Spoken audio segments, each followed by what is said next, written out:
Madhava Kanya Bihari Jaya Radha Madhava Kanya Bihari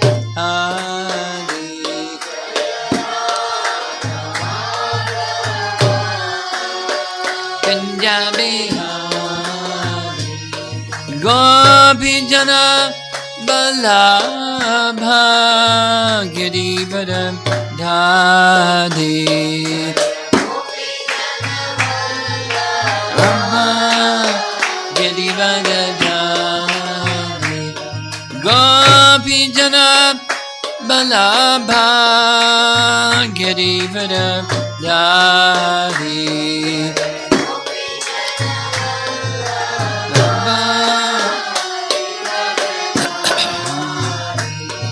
Jasodhanandana Brajachanandana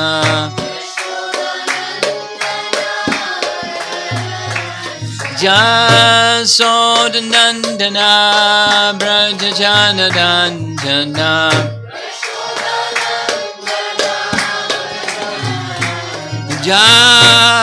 Jamanatira Vanam Chadi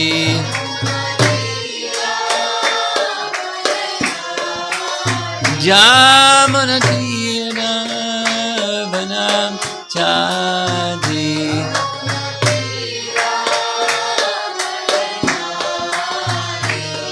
Jaya Radha Madhava Kanya Bihari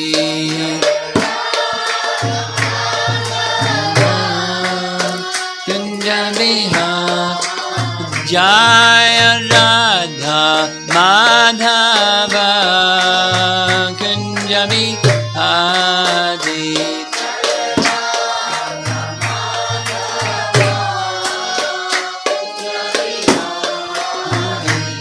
Gopi Jana Balabha Girivara Dhari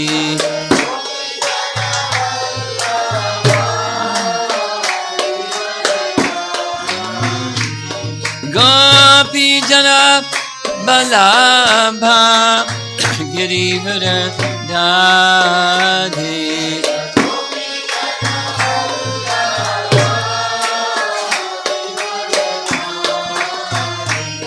Jasodhanandana Brajajanandana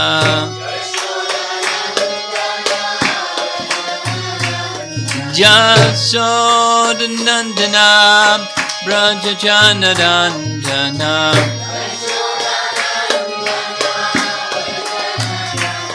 Jamana Tira Vanam Chadi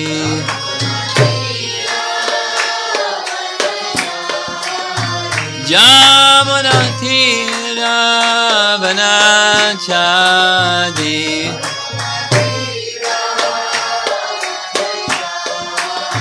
Jaya Radha Madhava Kanya Bihari Radha Madhava Kanya Bihari Jaya Radha Madhava Kanya Bihari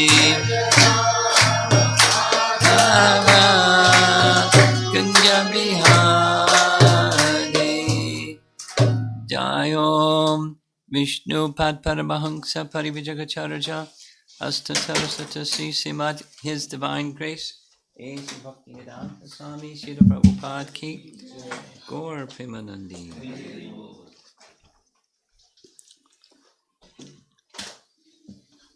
Can I have it? It's easier to see it if it's here than there. Oh, thank you.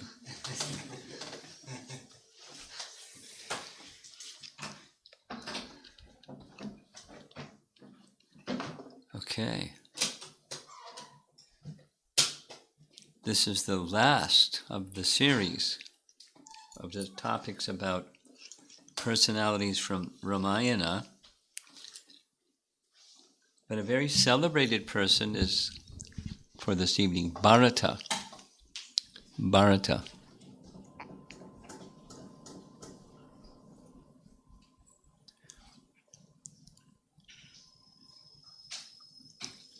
Who is Bharata? Yeah? He's one of the brothers of Ram. Yeah. Okay. What else can you say about, and what can anyone say about Bharata, not just our children? Bharata. Bharata. He's the second oldest brother. Okay. Very good. Very good. Who was he the son of? Kaikeyi. Kaikeyi. Kaikeyi.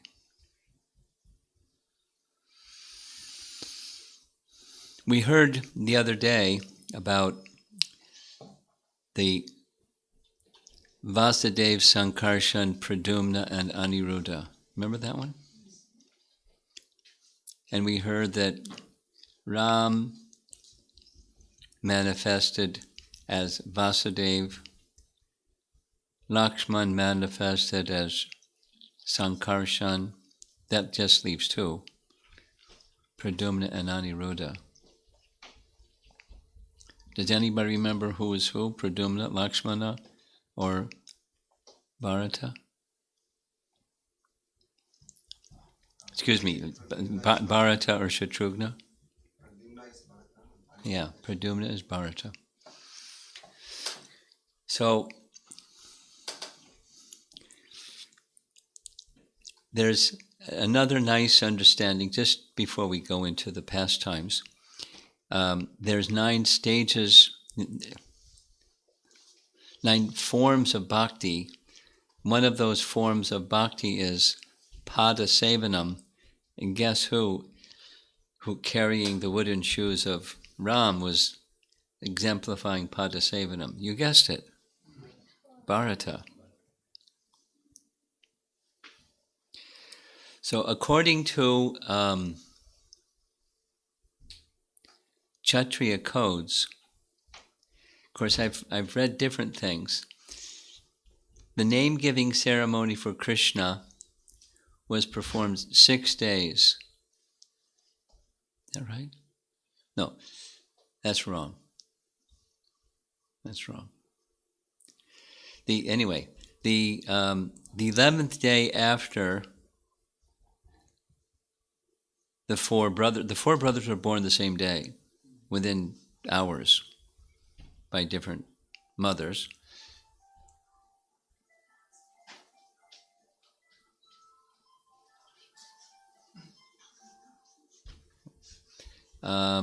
So on the 11th day after their birth, the name-giving ceremony was performed, and Vashishta performed the name-giving ceremony, and he named Bharata Bharata, and the meaning of Bharata is the maintainer. He carried a lot of weight. That's one of the esoteric meanings of his name. The weight of the kingdom, or the burden of the kingdom, in very difficult circumstances rested upon Bharat. Of course, it was the manipulation of Kaikeyi that brought that about. It wasn't his plan.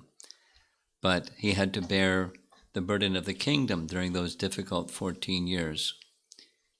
So he then served Ram fully in separation. So that's another feature, service in separation.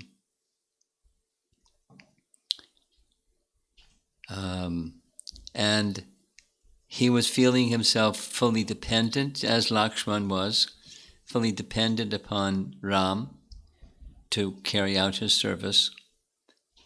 He was simply carrying Ram's order. That sustained his life. And another detail about Bharata is he was the object of loyalty and brotherhood and affection of Shatrughna like Lakshman was towards Ram. That's an important part of that, the four brothers. So now we'll go into the Leela, and Bharata plays a very important role in turning points, at least two significant functions and two turning points. The whole of the first Kanda, Balakanda, ends with the scene of Sita and Ram happily in Ayodhya, where they remained for 12 years. And as far as I could gather, the chronology is, there's one Ramayana that says when Sita is speaking to Ravana, when Ravana comes to Panchavati and wants to know who she is, daughter of King Janak, wife of King Ram, I was married when I was 9. Then, so 9 plus 12, she didn't leave for the forest till she was 21. 14 years in exile, but with the Panchavati scene, she was kidnapped after nearly 12 years plus. So add 12 to 21, that's how old she was when the kidnapping took place, and then returning to Ayodhya. So Balakanda ends in that scene in Ayodhya. They're happily married and living in royal life. And the next Kanda, the Aranya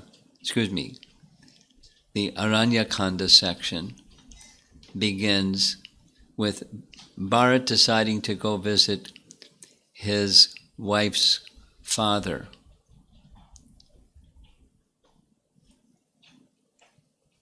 So when he goes, his dear beloved brother,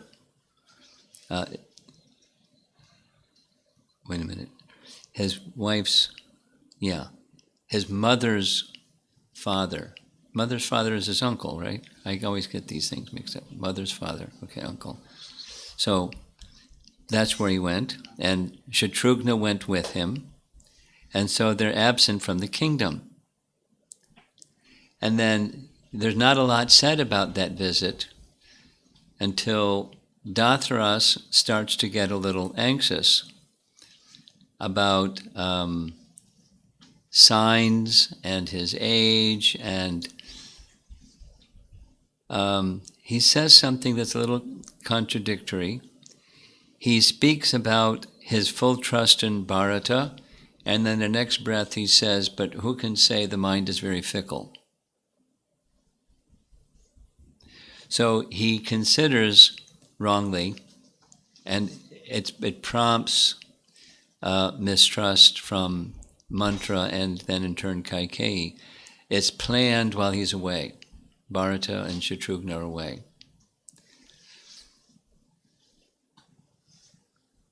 So that's one shift. He goes to visit his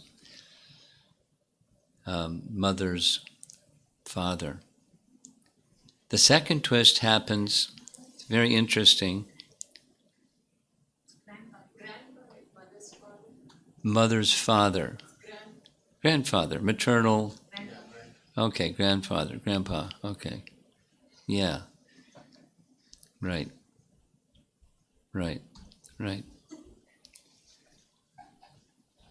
So we're going to come to the mistrust thing a little bit, the Dasaras, because he plays a function. He made a promise when Kaikeyi was given to him in marriage that her son would become the next king.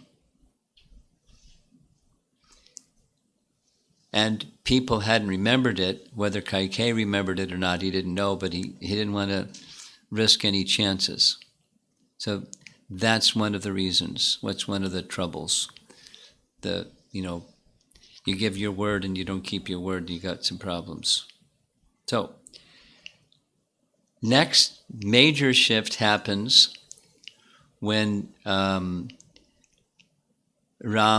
Lakshman, and Sita are together in Panchavati, and Lakshman speaks to Ram about Bharata.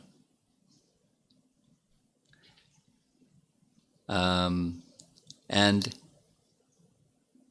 how all of them, Bharata included, was brought up with much affection and comfort by Dasarath, and how Bharata exhibited to Ram lots of brotherly care. And now, here they are in the forest, and Bharata is also leading an ascetic life, taking bath in the cold waters of the Sarayu river, sleeping on the bare earth like them, foregoing palatable foods, eating forest fare. Bharata had taken a vow that he would enter into fire if Ram didn't return after the 14th year concluded. So the indication is that Lakshman is, intentionally or otherwise, he's hinting at Ram, hurry up and kill the demons, because that's got to happen before we return back. And Ram answers, even though I have made up my mind to dwell in the forest and keep my vow, my love for Bharata makes me waver like a child.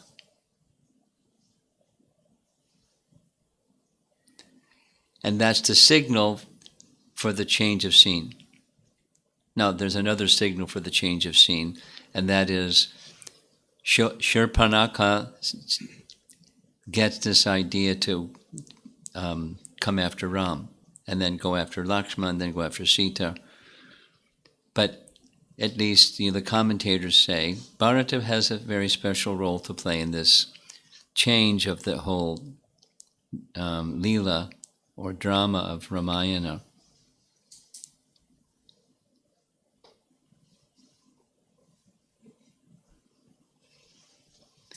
Lakshman's prodding and Ram's feeling of separation from Bharata and his desire to see him again moved the pastime forward.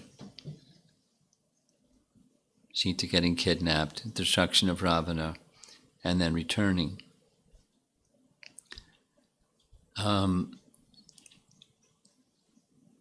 There's another section here about the affection between Bharata and Shatrughna. I'll just read it, it's nice. When Bharata departed for his maternal uncle's home, maternal uncle, yeah, so it's not grandfather, his uncle. Uncle from his mother's side. Okay.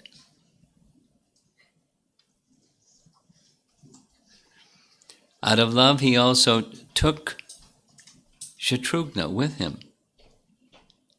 Here, as per the verse in Ramayana, the word gacchata indicates that Shatrughna departed at the same time that Bharata departed. And another word in Valmiki Ramayana is nittaha, that is, the relationship between Bharata and Shatrughna was, he was like an object. It's not like Shatrughna said, can I go with you? And said, sure, come along. It's just their relationship was such that they were just attached to one another in that way, not exactly taking it for granted like you take an object for granted, but that was Shatrughna's mood. He was just a mood. He was just fixed, not feeling at all independent. If Bharata went going, I'm going. Like Lakshman to Ram. You're going, I'm going. And so he went out of love, not out of some obligation that you're the older brother, I'm the younger brother, so I have to be obedient. by that principle. And this is specifically expressed in Valmiki Ramayana. After glorifying Shatrughna's ultimate dependence on Bharata, then immediately in the next verse, Valmiki Rishi glorifies Bharata's love for Shatrughna. Though Bharata was greatly honored by his maternal uncle, Yudhajit, in his house, and cherished with affection like his own...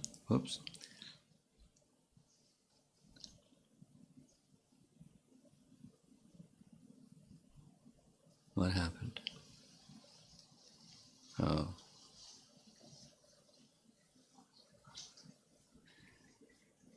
No, don't you just sit still. I'm just frustrated. Pardon my frustration. Because if I had a printout, I wouldn't be having this problem.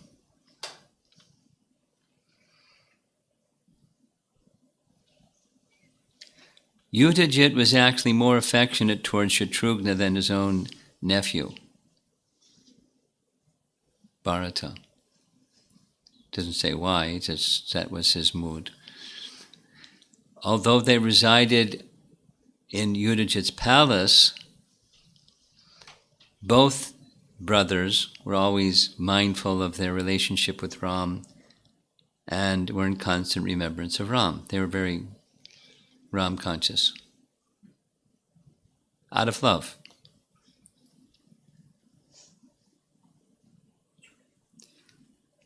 Now here comes that Dasarath requested Ram to come after meditating on things, the coronation and so forth.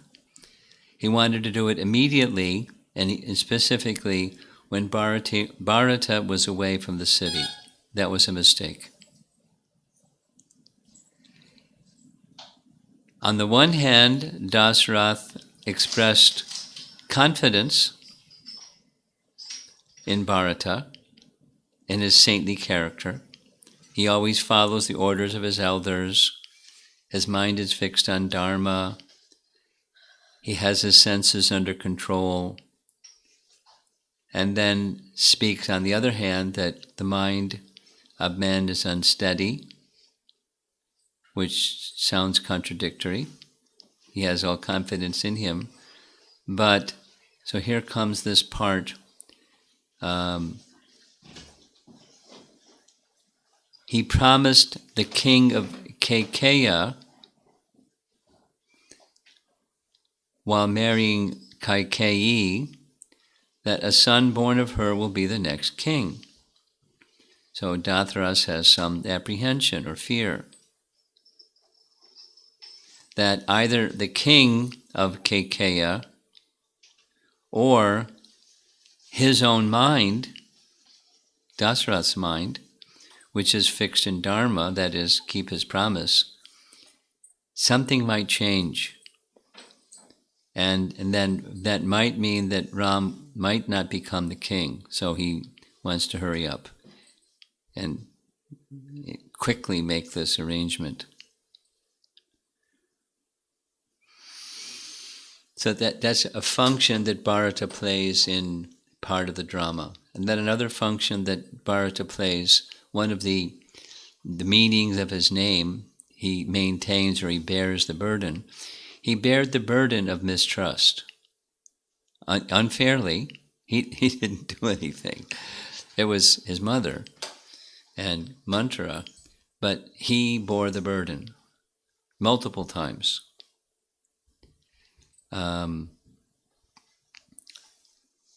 Krishna.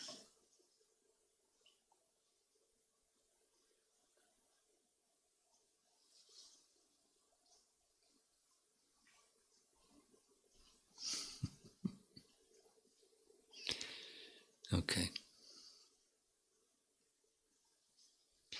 The first was in relation to his mother. So messengers were sent, didn't tell why, he wanted to know why, you got to come back real early, the king wants to see you right now. And The ministers want to see you right now. What happened? What happened? Come quickly. So he's filled with apprehension.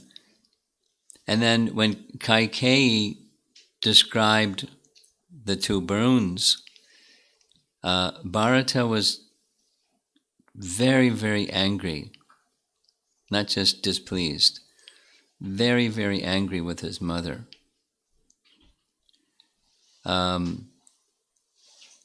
He blocked his ears with his hands, and in great pain he expressed the greatest misfortune that had befallen on him in being deprived of his father and his father-like brother. He chastised her severely for her sin and the destruction she had brought in sending the faultless Ram to the forest along with Lakshman and Sita, to the extent of even disowning her. You're no longer my mother. But he didn't. Because what checked him was knowing that Ram would never sanction that. That Ram himself had utmost love and respect for Kaikeyi, and that he would never disown her, and so Bharata couldn't.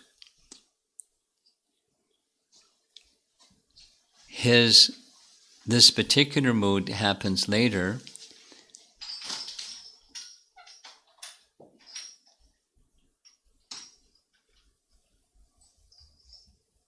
Close the door.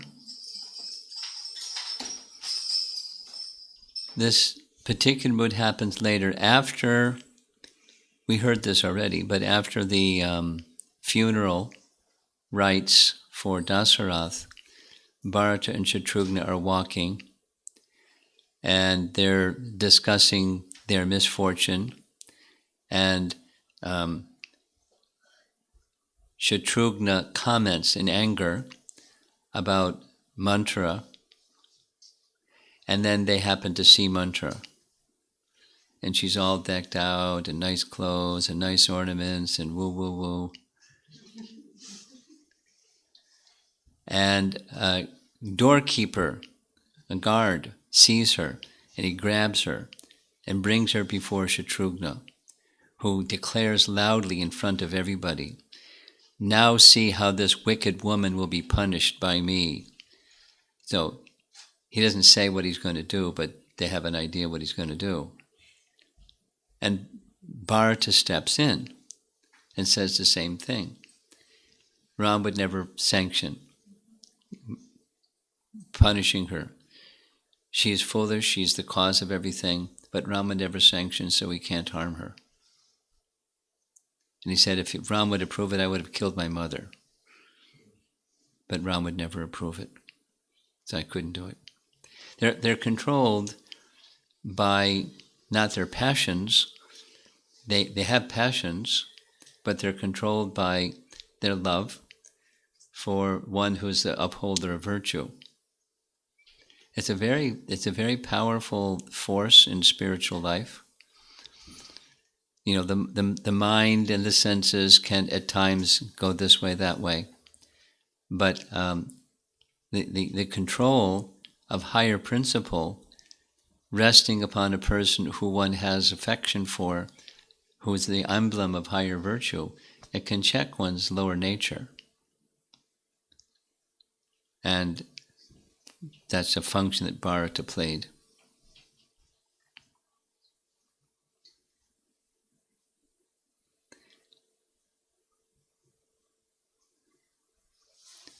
Lakshman later points out this nature of Bharata by saying, this is Lakshman speaking, Bharata has a blue complexion, a pair of eyes like lotus petals, a thin waist and long arms.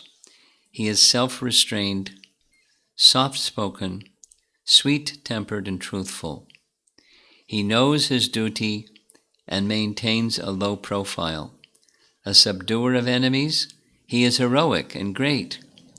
Such Bharata has given up the diverse pleasures of life and has surrendered himself to you with all his soul. Bharata, though staying in the kingdom, is observing asceticism, following the path of Ram.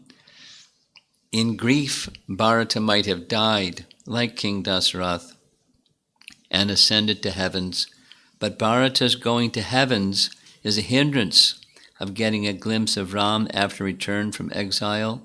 So Bharata's refusing the heavens is said to be his conquering heavens. The saying that men follow a mother's path is but the path of the father, the saying that men follow a mother's path but not the path of the father has been disproved by Bharata.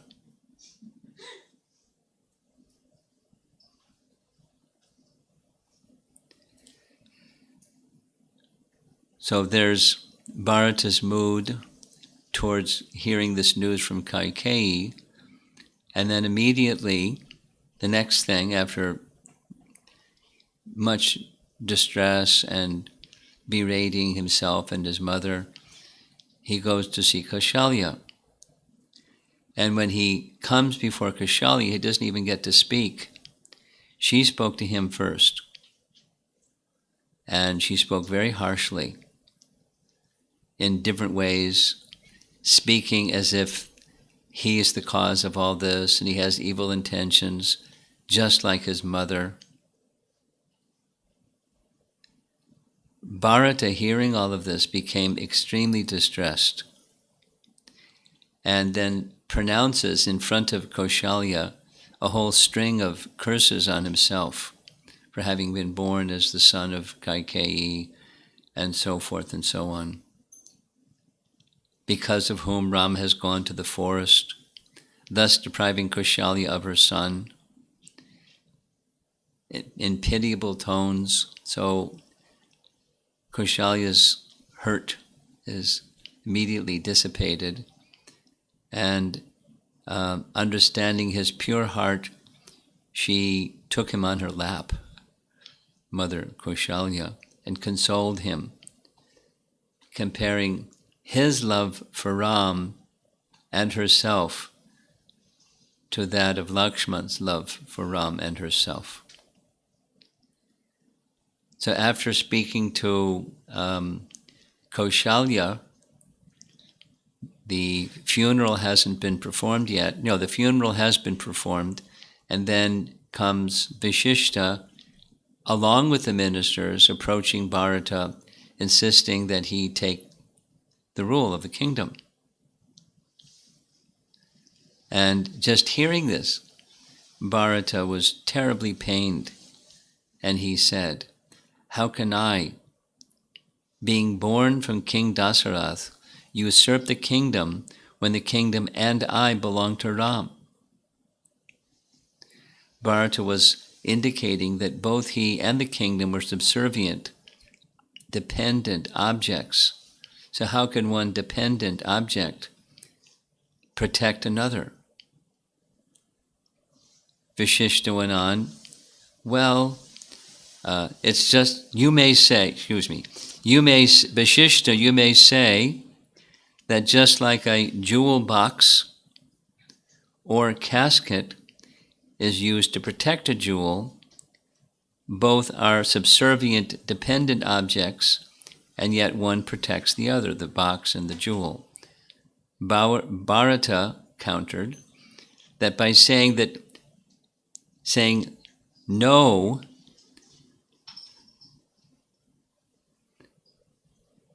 this doesn't make sense. The owner is the one who protects the jewel using a casket and a key.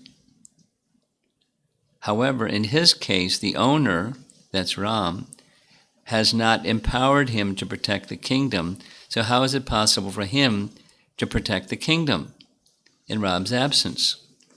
So the best course of action is to bring Ram back. This was just applied to me before I got here. So I'm going to have to go over this more carefully.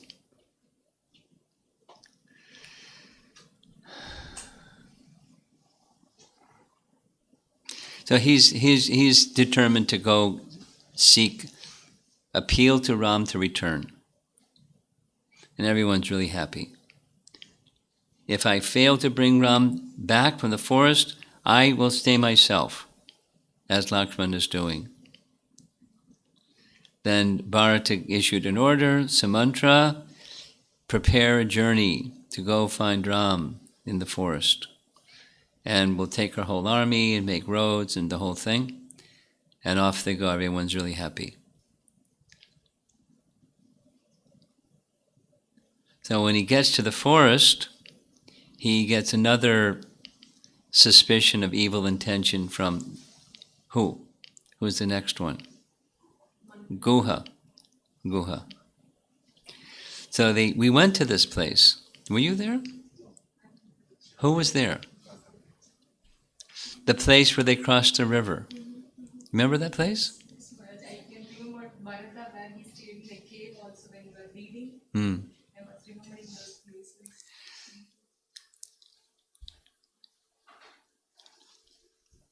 You know, the Brahmin that performed the yajna for Dasarath to have his son. So his name was Risha Shringha. So Risha means deer because he had horns on his head like a deer. So Shringha Virapura. Shringha Virapura. That's the place where Guha kept his headquarters in the forest. So they traveled to that place. And when Guha saw a whole army, he then also became suspicious.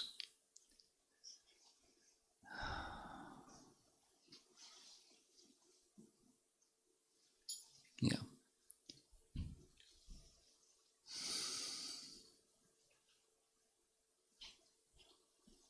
There we are.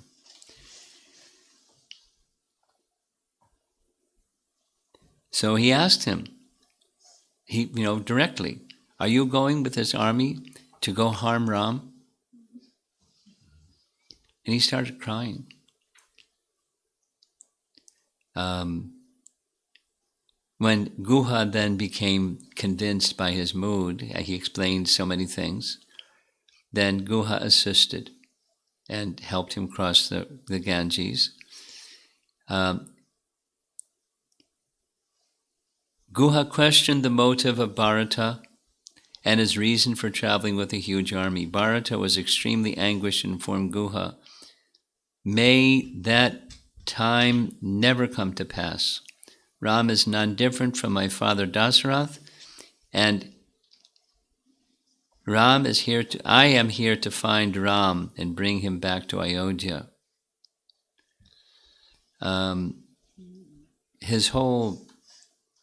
He's getting insulted for good intentions, or misunderstood good intentions. That happens in life.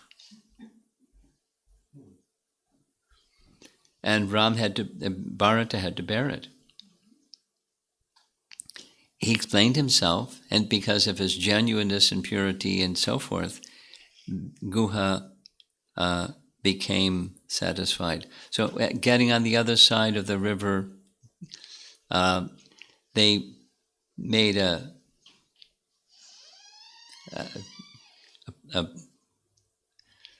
whatever you call it, a little camp for the night. And then Bharata started asking, tell me what happened. Remember, narrate all the details. And he was narrating all the details. Again, Bharata was in great anguish. He was already feeling great separation, lots of sorrow for all that had happened. It says here,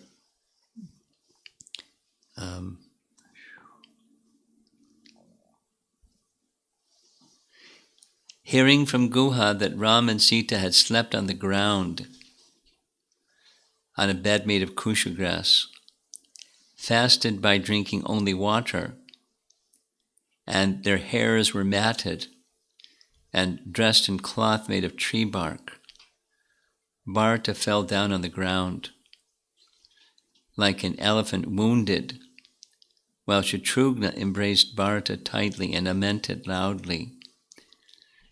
When the great illustrious Bharata wept, Kaushalya was there, and Kaushalya was also hearing all this, and she was also weeping, and he was trying to console Kaushalya while he was weeping, and Chitrakut consoling him. What a scene.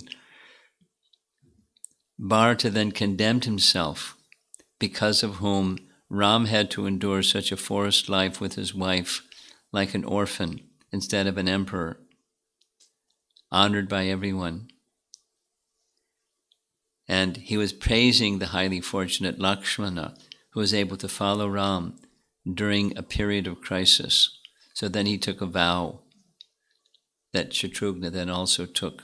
From here on, I'm going to live the same austere lifestyle as Ram until his return. So after they get assistance from Guha, the next person they encounter is Bharadraj Muni. On receiving the guests, Vashishta and Bharata, appropriately, Bharadraj, out of affection for Ram, inquired from Bharata, "Why has Ram come here instead of ruling the kingdom? And has Bharata come to cause some further harm to Ram and Lakshman?" He said this to Vashishta within earshot of Bharata, and Bharata heard. Just hearing Bharadraj Rishi speak like this, he burst into tears. First it's his mother, thinking he had the kind of nature that he would accept the kingdom in this way. And then it came from Kaushalya, naturally because of her affection towards Ram. She misunderstood Bharata's intention. Guha had this fantastic friendship with Ram even before he got to the forest. And maybe a forest dweller can be a little unsophisticated. But here's Bharadraj Rishi, an all-knowing personality, doubting his intentions. And when he burst out in tears and he couldn't even speak, Bharadraj immediately consoled him and said, "I presented this question to you just to show the world that your pure loving devotion is spotless." So somehow that managed to get Bharata a little calmed down. And then comes the next mistrust, coming from Lakshmana. They're up on the hill of Chitrakut, seeing off in the distance this huge army coming. Lakshman, go see who that is. And I see on the flag, how he could see what's on the flag, I don't know. But I can see the flag. It's the flag of the palm flag of Dasarath. That's the royal. No, that's Bharata. He's come to harm Ram. I'm going to finish him. Look out. Here I come. All these chivalrous words. Mistrust. He got very angry, suspecting Bharata had come with evil intentions, and he wanted to kill them all.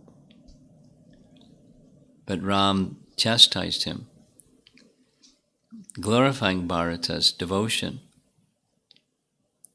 asking Lakshman, "Has Bharata ever done anything displeasing to you in the past? If you speak these words for the sake of the kingdom, I will tell Bharata to give the kingdom to you, and it will certainly agree to whatever I say."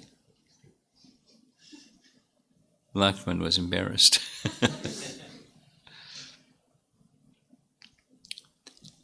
Then coming up the hill, Chitrakut, Bharata, the others also, but Bharata specifically, when he sees Ram, dressed as an ascetic, his hair matted, he cried out very loudly and fell to the ground fainting. After gathering himself, he slowly lifted himself. Great hero, soldier. We heard how Lakshman glorified, even-tempered, soft-spoken. Tears, overwhelmed with distress, seeing Ram in this way.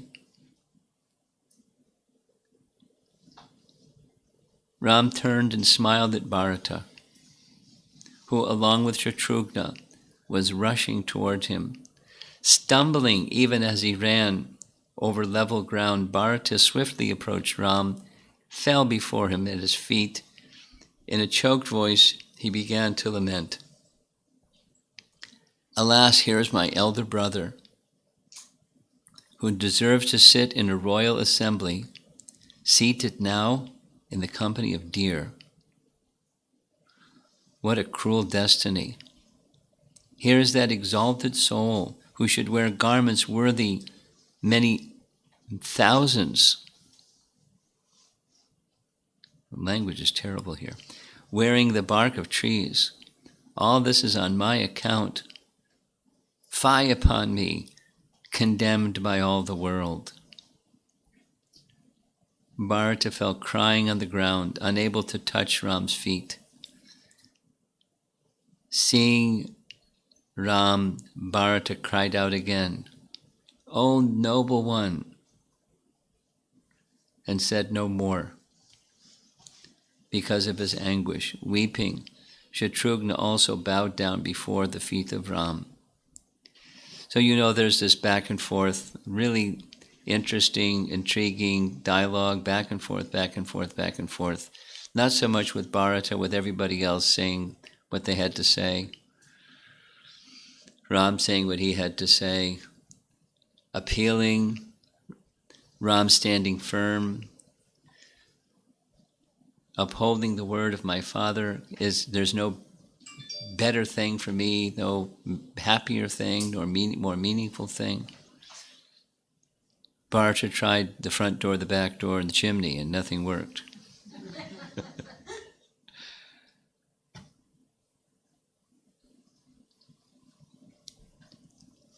My Lord, how does the power to rule our vast kingdom exist in me? I am young and inexperienced, nor am I possessed of any great ability. Surely the kingdom will meet with ruin under my incapable guidance.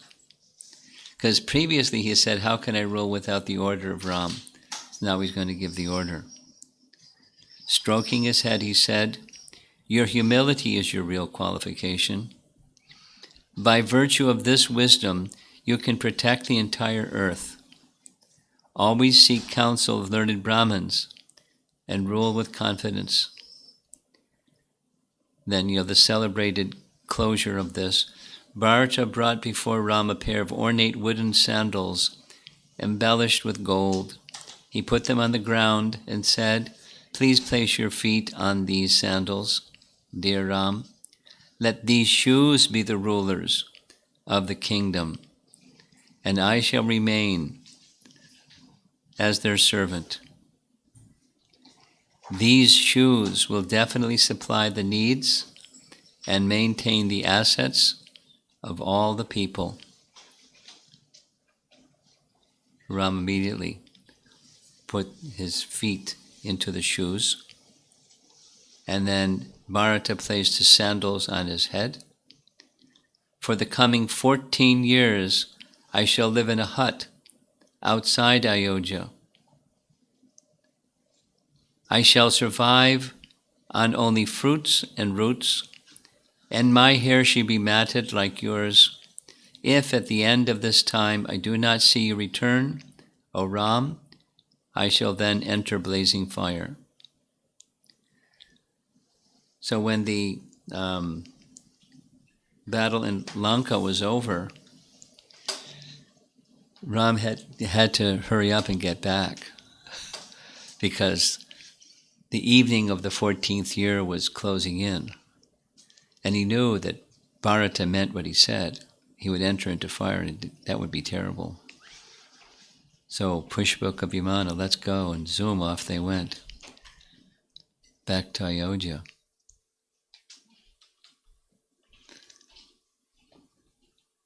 Along with all the Vanaras, and it was a nice party. Diwali.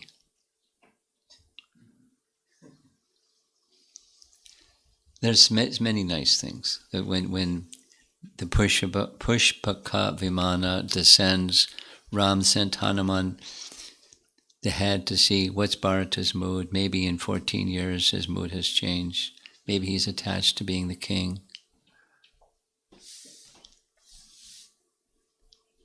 And Hanuman could understand right away, and so then Ram proceeded. Really glorious epic.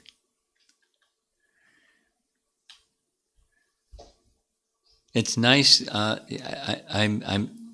It's a nice meditation. In addition to the pastime, it's a nice meditation of introducing this to people that really don't know much of anything about Ramayana, and how to introduce the topic to people that, monkeys that talk and fly, and,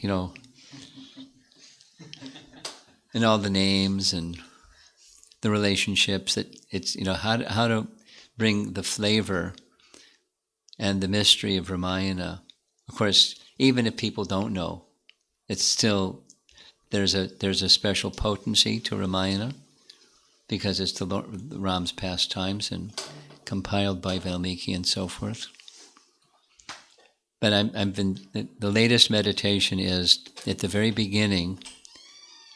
I haven't gotten to how to bring about this beginning, but the beginning open with the scene of the Krancha bird and Valmiki uttering these words, and then being puzzled, how did this anger come about? And then the words, and then the meaning of the words, and the meter of the words, and then Brahma informing him. So within the poetry of Ramayana, from the very first message of Ramayana, it's poetic. The Sri Vaishnava Acharyas have explained that first verse is the summary of the entire Ramayana. So without going into it right now because of time and circumstance, it's Ram losing Sita, and the separation of Ram and Sita, and the grief that comes from the separation of Ram and Sita.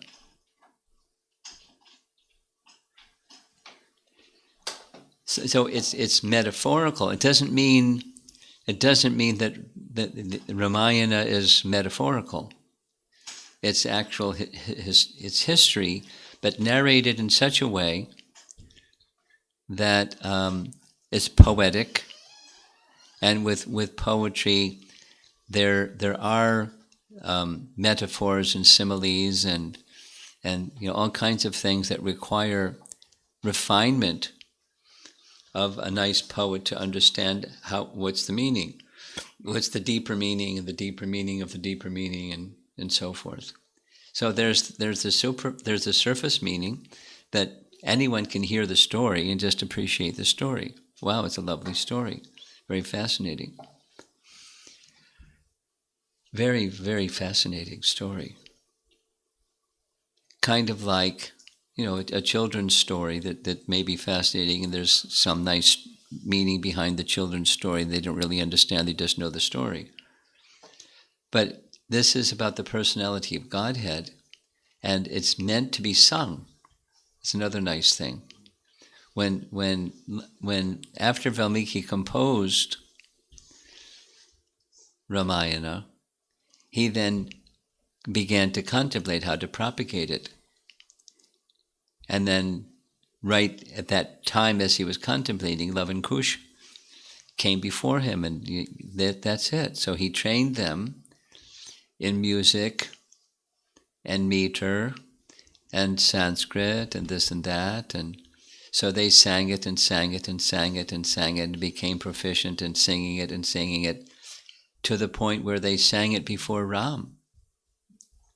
During Ram's lifetime, he heard Lava and Kush singing Ramayana. According to Valmiki Ramayana, he sat down in the assembly. He didn't sit on the throne. He sat down listening to Ramayana being recited by Lava and Kush, and everyone was so absorbed in the Ramayana, they didn't even notice that he got off the throne. It's so absorbing. And he was absorbed like them.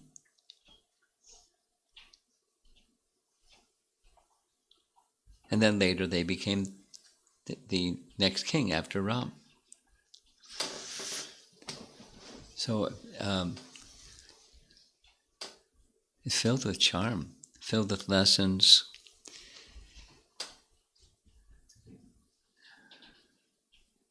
Presenting it to a new audience. It would probably be, well, I'm not sure, just be a different challenge to present to an all Western audience. But, this is in another language, you have to have a translator for everything.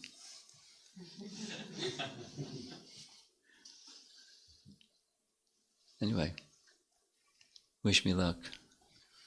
It's a wonderful meditation. It's a wonderful meditation. And then trying to make it meaningful and relatable to audiences is another nice meditation.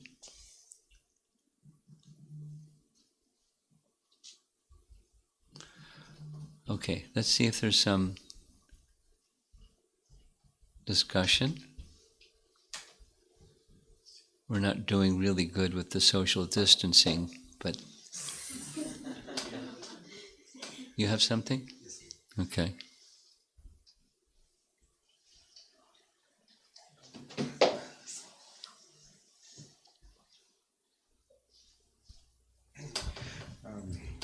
Guru Maharaj,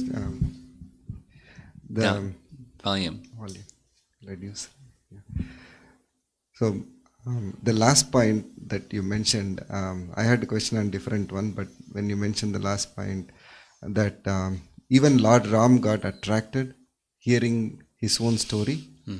So this clearly shows that when we glorify, when we hear Srimad Bhagavatam, when we read and Krishna's stories, Krishna is attracted.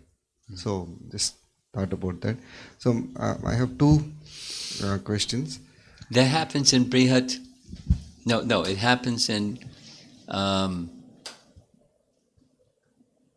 Rupa Goswami's writing Vidagdha Madhava. Uddhava, being very intimately associated with Krishna, understands Krishna's heart. And his heart, although he's physically in Dwarka, his heart is with the residents of Vrindavan. So he decides maybe it will work if we just have a drama on a stage where Krishna's pastimes in Vrindavan are performed on stage and Krishna's in the audience. So Krishna's in the audience watching the performance of the drama of Vrindavan on the stage and rises up and becomes in ecstasy and runs for the stage. It's not the same, but it's something like it. Go ahead. The promise that Dasharatha gave to Kaikeyi was long back. So I can see that the promise those days, they have to maintain the vow, whatever they have given. But isn't that King Dasharatha could have communicated this? Like today, I'm thinking about today's world. I give you a promise and I'm not able to keep it. So I just communicate and say, hey, I told you I can do this in 2 days, but I cannot. And, we communicate. So isn't that allowed in those days? This communication and say that, I told this, but I see Ram is more qualified. And even Bharata likes Ram and to Kaikeyi. Is that? I believe so. I mean, with the consent of the other party, I believe so, that the commitment can be excused. It's something like that happened when Arjuna took a vow to Draupadi, I'm going to bring the head of Ashvatthama. When you're performing oblations, you can stand on the head of Ashvatthama. So she relieved him of that pledge.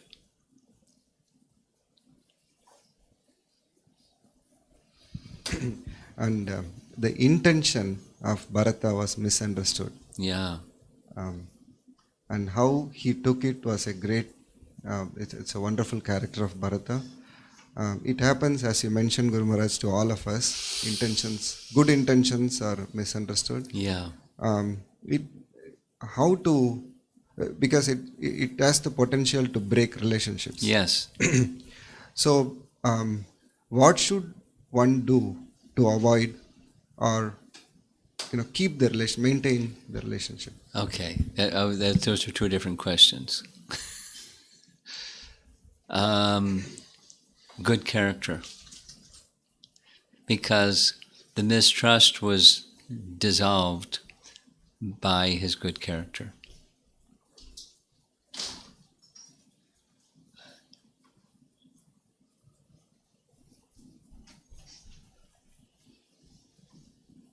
Anything else? Yeah?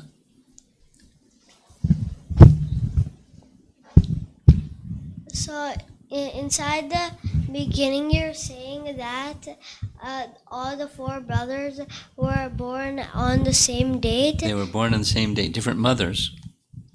So if they were born on the same date, then how is Ram the eldest brother? How did Ram do what? He was born first. Kaushalya was his mother, and then there was another queen, and then there was another queen. So he was the firstborn from Kaushalya, and then the next brother, and then the next twins. Okay? Different time. Yeah, same day, different times. Oh, now I understand this question. Oh.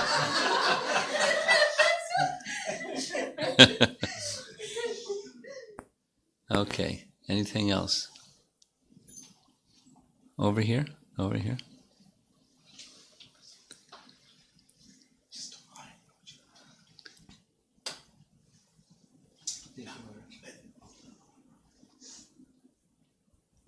Thank you, Maharaj. I was just thinking about Bharat and Lakshman as a comparison in terms of the relationship with Ram. And with the narration and with the intensity of love towards Ram, I thought, with hearing again and again about Bharat's love, it's very similar between Lakshman and Bharat, and different. And different. So I was just wondering, was it unfair for Ram to, have Lakshman by his side and send away Bharat, even though he was not going to rule anyway? Maybe he could have switched him around, or had Lakshman on one Take side turns. and Bharat on the other.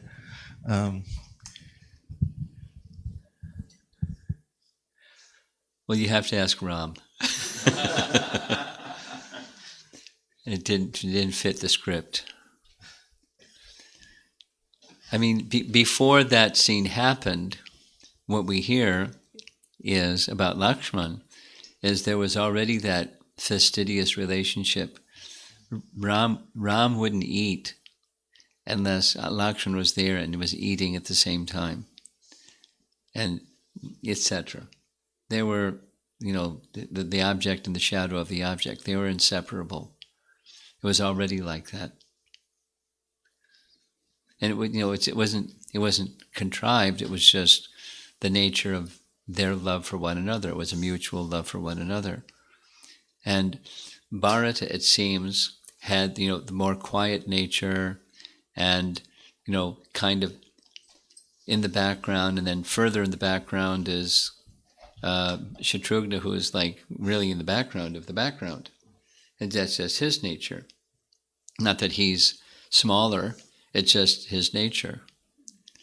And so service and separation was one of the hallmarks of Bharata, and therefore that was his service. I mean, it fit his service and separation, and bearing difficulty, bearing the burden of the maintenance of the kingdom when he didn't want to. I mean, so that was just his bhava, or his thing.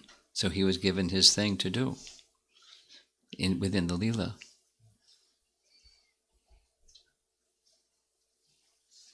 In the back, pass the microphone that away.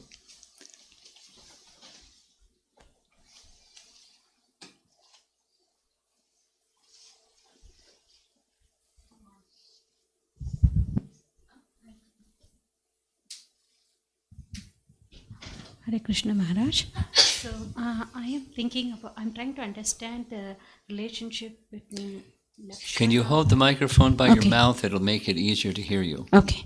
I'm thinking about the relationship between Lakshmana and Bharata. Because they are both devotees of Ram. They are very eager to serve Ram. Yeah. And their focus is Ram. But because of that, there is mistrust, right? Lakshmana is mistrusting Bharata. And how is, there is mistrust among devotees like that, right? So how do you handle that? The focus is Ram, but still... I got it. Mm-hmm. Well, good association helps. That's how you handle it. Because all it took was some words from Ram, and Lakshman cooled down. But if somebody that is a devotee doesn't have sadhu sangha, they can go off the deep end and stay there.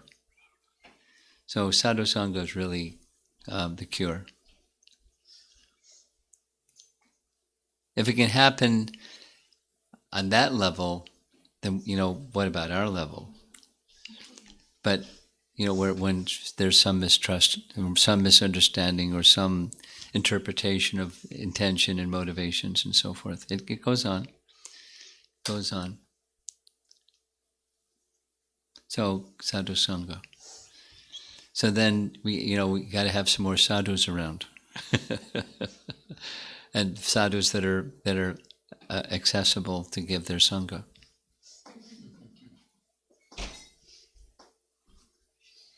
And we ourselves have to be cultured enough. We just hear from sadhu, and that's it. That's it means the fire is out. Not like a smoldering fire. It's fire's out. That's culture. That's culture. From both sides, the sadhu giving and the person receiving. And if that's not there, then it'll continue to be a flame, a blaze, even amongst those that are devotees of the same Lord.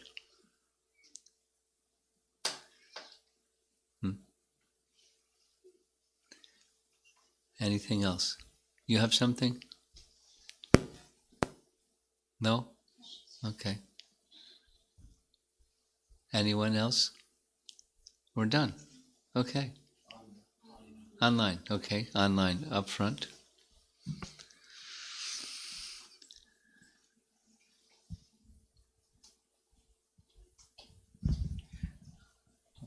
This question is from Dhanum Jayalu. How can we maintain tolerance in provoking situations? How can we maintain tolerance in provoking situations? If your consciousness has to be pure, and then you can do things like that. And if you don't have pure consciousness, you can't. So how to get pure consciousness? Follow sadhana bhakti nicely, and that's the path to get to pure consciousness. Question from Sanchari. Is there a reason why such significance is given to Lakshmana when compared to the other brothers? We see here how attached Bharata was to Rama, yet at the same time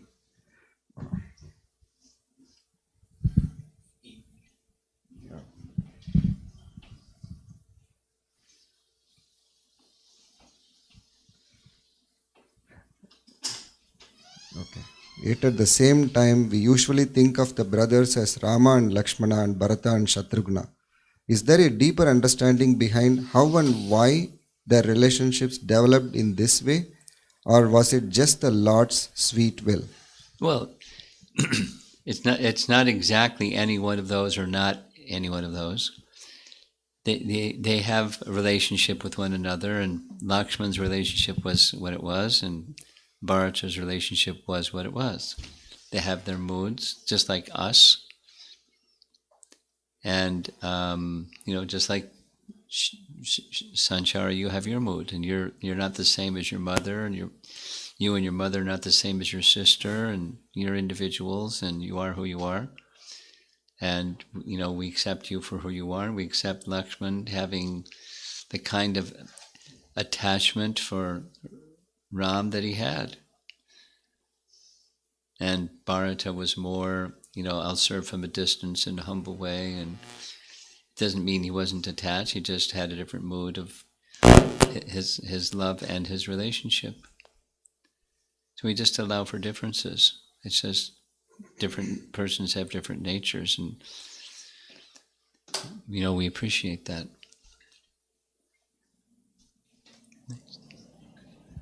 This question is from Sri Vallabha Prabhu. Your description of Bharata's love for Rama is moving indeed.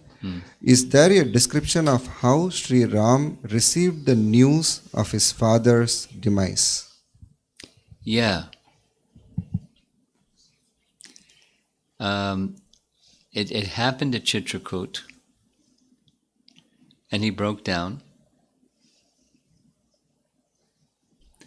and then he composed himself, and he wanted to go immediately to the river and offer oblations, as is the custom, lamenting that he was not there as the elder brother to perform the funeral for his father. He didn't take I don't recall any mention of his berating himself, saying, because I went to the forest, my father was unable to maintain his life in my absence.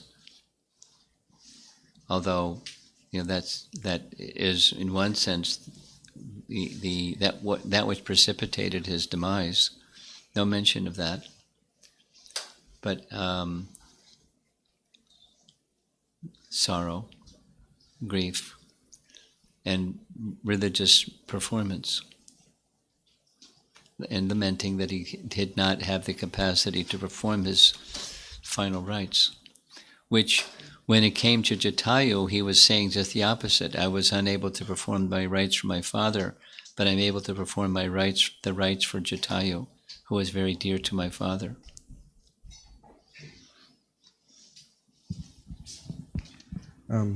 This is a comment from Amara Mataji. We come across big and small allegations many times in life. This pastime of Bharat Maharaj always gives so much light. He is grieving for his father's departure and going through separation of his beloved brothers, being scorned by multiple persons for an act that he didn't even have an idea of what to speak of doing it. Yet this is very enlightening that he was taking shelter of Lord Ram in such a miserable condition and not trying to prove that he is not the wrongdoer. Thank you.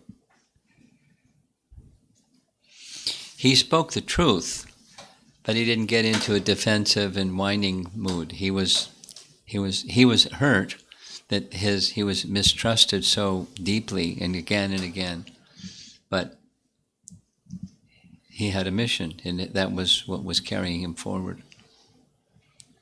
It's one of the keys to dealing with negative emotions. There has to something that's essential, if not at least helpful, is you have a mission it's worthy of you, and you're continuing moving forward to fulfill that mission that's worthy of you, and that helps enormously.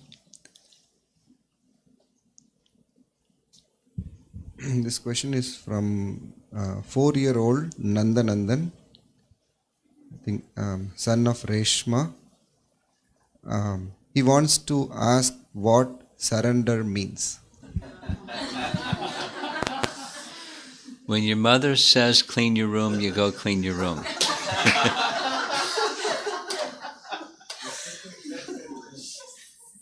When your mother says brush your teeth, you brush your teeth. Surrender means, we've been discussing this, but surrender means not just what your body does, but it's, surrender means with your heart, you give your heart. Now, we're going to be discussing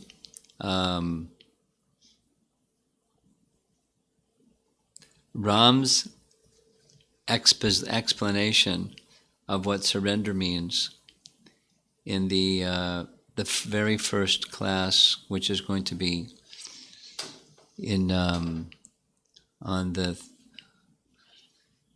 30th of September evening, which is October 1st morning in China. But when Vibhishan comes to take shelter of Ram gives this like super amazing explanation. Surrender is given such liberal terms. Just even once saying, help. He says, even if it was Ravana who came and said, I'm not returning Sita, but I want your shelter, I would give him shelter.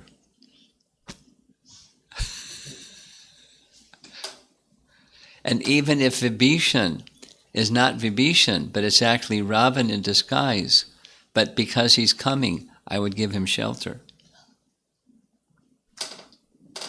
So it's even if so that's a very liberal. So to a 4-year-old, what does surrender mean? Taking to heart some wisdom that's coming to you from a wise person and incorporating that wisdom in your life. That's surrender. Right behind you, there's one question. And then we'll come back to more online. My question is, why did Ram intend to cause Bharata hurtness for when he was criticized? Was there any real humility, or was there a different motive? Well, it was something like what Bharadraj said, which is, I wanted to show the world how much love you have for Ram.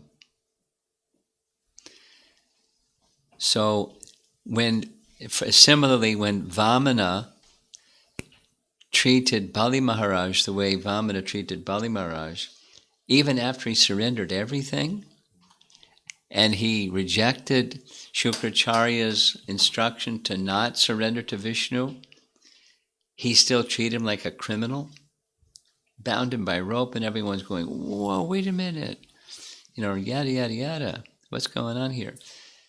And then Vamana spoke, I wanted to show the world, just see how exalted he is. Not a word of protest, not any indication at all of anything other than full surrender. I wanted to show the world how great he is. So Bharata is demonstrating to us. So Ram wanted Bharata to demonstrate to us. Just stay fixed in the mood of loving service to the personality of Godhead. Even when there's misunderstanding and mistrust and misreading of intentions and all that stuff, stay fixed. It's a model. So Ram may have, one of the reasons may have been to have Bharata show to us what's the ideal picture of responding to false allegations.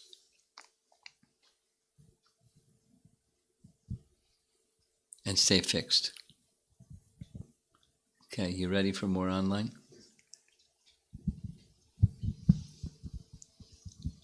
There is a question. in Krishna consciousness, I want to do things wholeheartedly, not because of someone doing it, um, not because of someone doing it. I want to do it. I want to do it. How do I understand I am doing this voluntarily, not because of some external pressure? Introspect. And it's with a starting point that there's probably a mix of something that's voluntary and something that's, pressure from others.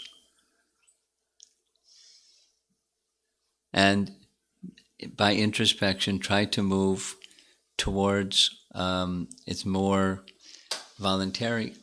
And one of the ways to help also evaluate if it's voluntary is look how is it sustaining? Because if it's pressure from others, then it's probably not going to sustain for too long. It'll be intermittent.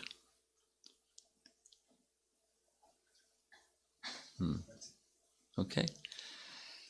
Last call. Okay.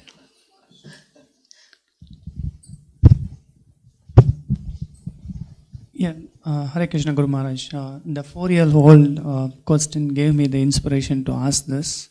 Hearing this Ramakatha is so nice, and tell us, Maharaj, how to surrender to Sri Ram actually. What do we need to say to surrender to him?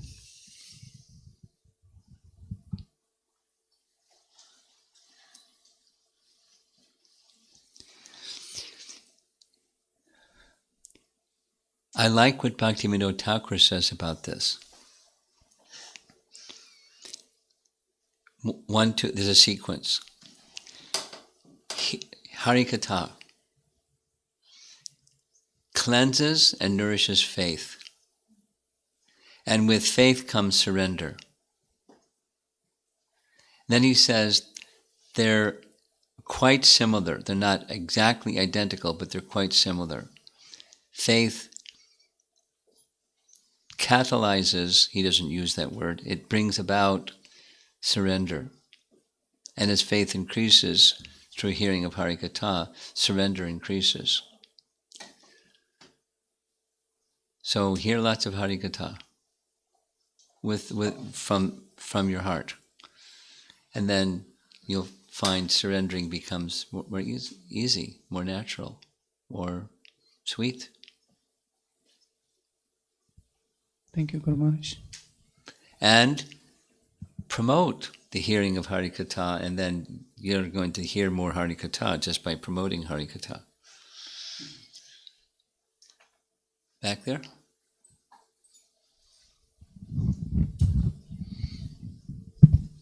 Hare Krishna Maharaj Ji. So little bit whatever I have heard from my grandmoms or in the family. So when Dashrath ji was planning to make Ram as the Raja and to enthrone him, so like these demigods and everybody were getting scared. So that what will happen, how we will save the sadhus, and how we will the demons and everybody, what will happen, they will ruin everything on the earth. So they don't want to Rama to become the king. What I have little bit. Who doesn't want Ram? Demigods. Why? I'm not, because they wanted like the all the demons and everything. They want that Rama should kill them, and then he should become. Is it? Yes, if he will go, yeah. So if he will go to the forest, so he will like kill all the demons and everything. So he can kill demons if he's king or not king. I don't like.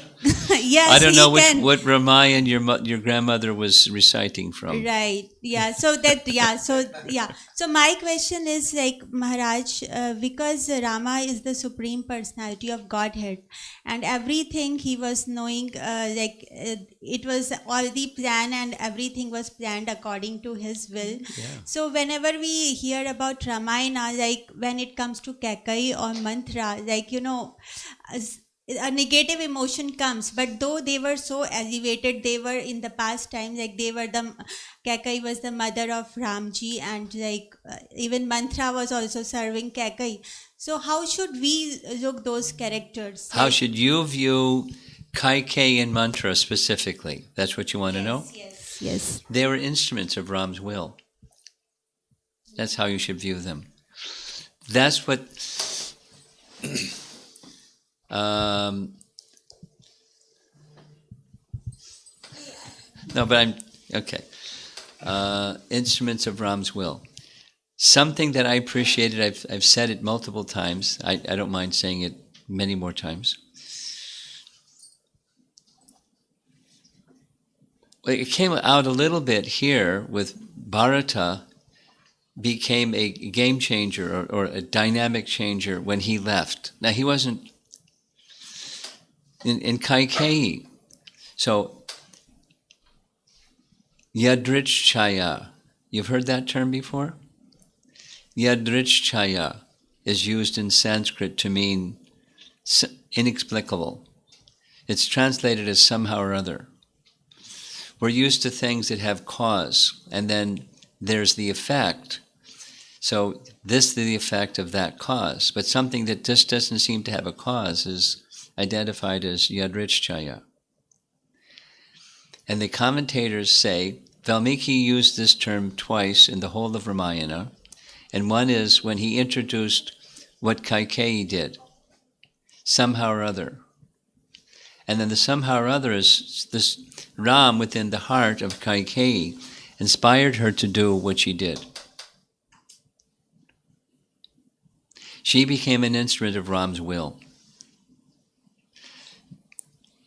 For the purpose that was just mentioned by your grandmother. Not the demigods. But Ram wanted to go to the forest, not to kill the demons, but to give his association to the sadhus that were dear devotees, and they just wanted to see the Lord, so he went to see them. And then the other Yadrichchaya was Shurpanaka. Somehow or other, Yadrichchaya, she went to Panchavati and did what she did, so that Ram could then kill the demons. But it was Ram, not... I mean, there is no harm in saying the demigods and Ram was reciprocating with the desire of the demigods. But specifically, your question is how to view Kaikeyi and Mantra. Yes. Mantra had a role to play in what Kaikeyi did, and what Kaikeyi did was inspired by Ram. Yes. Thank you, Maharaj. Okay.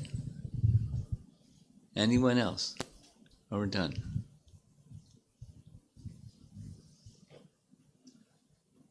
You're mulling over something. I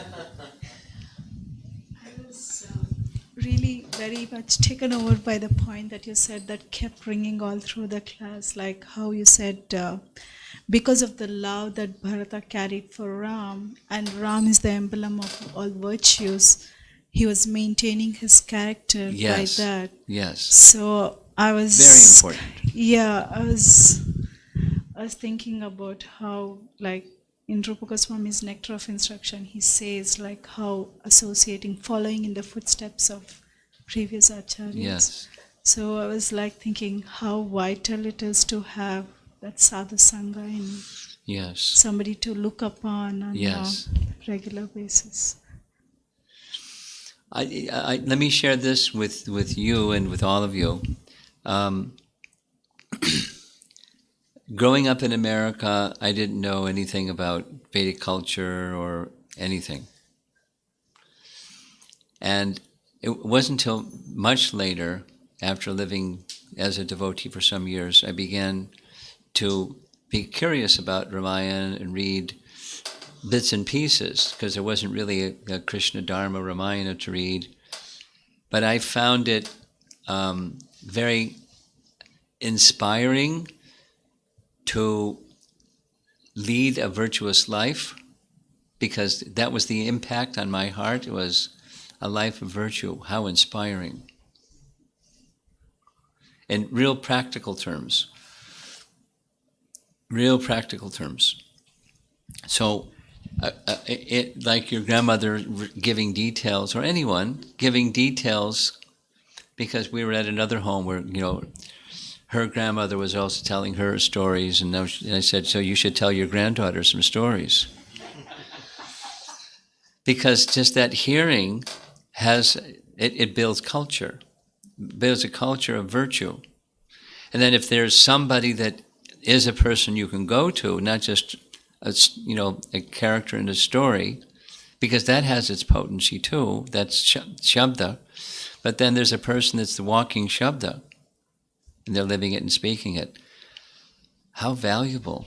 And so, back to this discussion that we had, what your question last time you may think, rightly so, I'm very small and I'm doing very little. So nonetheless, we can become the good association for people that really don't have any association, and that brings empowerment to each one of us by trying to be that person. We don't, place ourselves in some artificial, or let other people place us in some artificial pedestal thing. We take sadhu sangha, we try to give whatever we can to others. And that's Vedic, that's culture, spreading the culture of Krishna consciousness through sound and then good conduct. And Ramayana is meant, especially, if that's my sense, good character, good conduct, virtue. How much that's needed in society today, gosh. And why is it so crazy? Because that culture is lost. People are after technology and other things for advancement of civilization, and they're losing civilization, unfortunately. Doesn't mean don't learn math and science. It just means don't lose culture. Okay. Prabhupada ki jai.